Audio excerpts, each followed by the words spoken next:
Hi, my name is Bella Mancini, and I just want to say that the way that we perceive others as well as how they perceive us is the most important factor that goes into making our relationships successful or whether they're not successful, which is something that everyone kind of needs to understand and can see throughout their experiences in their life.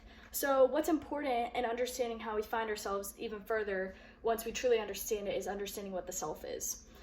So, I just want to say that my relation to this topic is that I'm a student in the communications class and I've been studying this the whole semester, as well as just going through different articles and sources to further my research throughout the speech. So, perception and self-identity are due to a variety of factors, including experiences that shape the way that we perceive others, interactions that establish ourselves, and that we are made up of many parts that contribute to a whole completely. So I just want to preview some of the main points and some of the topics that I'm going to cover today. So I want to start off with how humans perceive each other is based off experience and expectation, which is a major part of who we become friends with, who we have relations with overall. I also want to talk about our interactions with others and how they shape us as a whole. And I also want to talk about the many parts that contribute to our whole self-image in the end. So, to start off, I want to talk about how from the moment that we are born, we interact with others and are taught this throughout our lives. So, from the second that you come out of the womb and you're brought into the world, you're taught to interact with your mother and your father and your grandparents. And then as you grow up, you learn to interact with other kids through school and stuff like that. And that just kind of gets you ready for the real world when you're going to have to work together with other people to get your job done and create a good work environment. So the three different types of communication are direct definition, identity scripts, and attachment styles. And what I found most interesting from this was that attachment styles are very different depending on who it is. So for me, I'm more attached to people that give me a lot of attention and who interact with me a lot. And different people have different attachment styles depending on what they like. So all of this information is coming from Cherry in 2020. And this relates to person perception, which is the mental processes used to form impressions.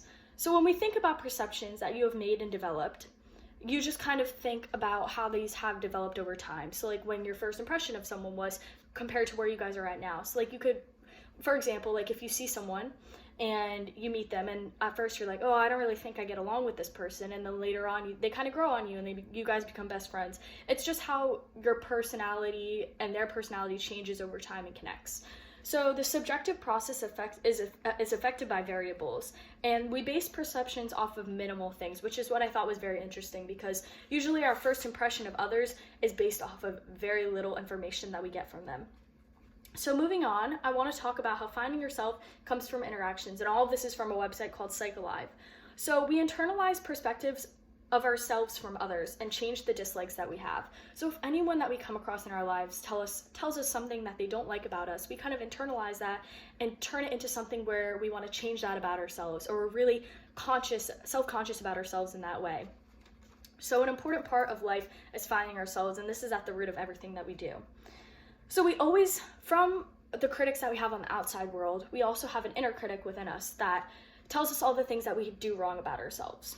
And this process is at the root of everything we do. So everything that we overanalyze and everything that we overthink about is based off of our inner critic.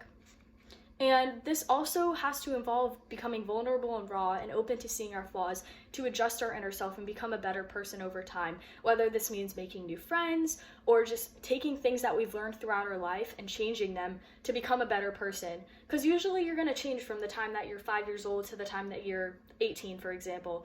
And a lot of your thought processes and your mindsets about things will change. And the final point I want to talk about is that we are made up of many parts that contribute to us as a whole. So I want to say that we have many dimensions. An example of this is the emotional and physical aspects of ourselves. And along with this comes our moral self, which is made up of the ethical and spiritual principles that we follow throughout our lives. So the things that we're taught at a young age, like our parents telling us what not to do, what to do, to learn to share with others. That's an example of a moral and ethical principle that our parents have taught. If your parent didn't tell you to learn to share with others and to be friendly, then you're not really going to have many friends, because that's a big part of life, is learning to share and get along with others. And that's something that is taught through ethical and spiritual principles. Also, the self is an immortal soul that transcends into physical being. So it's something that stems from the inside of us and stuff that we've learned throughout our lives to our physical selves and what we think about ourselves as a whole. Along with this comes self-identity, self-esteem, self-regulation, and self-improvement, which are 4 things that all of us have worked on throughout our lives. I've definitely focused the most on my self-esteem because I came from a place where I had a really hard time, like, feeling like I was in, like I felt good in my own skin is the best way to describe it. And that's something that came with age and me hearing things from friends and, like, learning to take in other opinions and not be so hard on myself and using my inner critic too much. So along with this, to find the self, we have to go through many levels of interactions. All of this information comes from Thagard in 2014, where he basically talks about how we have to go through many dimensions of ourselves to find our true self, which is basically just the best version that we can be. So all in all, I just want to say that communication is a vital part of everyone's lives, and perception and self-identity are due to a variety of factors that basically change the way that we perceive others, the way that we perceive ourselves, and make up the many parts that contribute to us as a whole. So what we've talked about today is how basically how our human interactions create our self, which is based off of experience and interactions with others, which is what I just said. Finding yourself comes from these interactions with others, and that the self is completely made up of a bunch of different factors that come together as a whole. And so think about every relationship that you have with another person, whether it's a family member or a friend or a professor or something like that, but even your relationship with yourself and how these two correlate. And all these ideas develop through a variety of factors. And in the end, they all allow us to connect with each other in a meaningful way.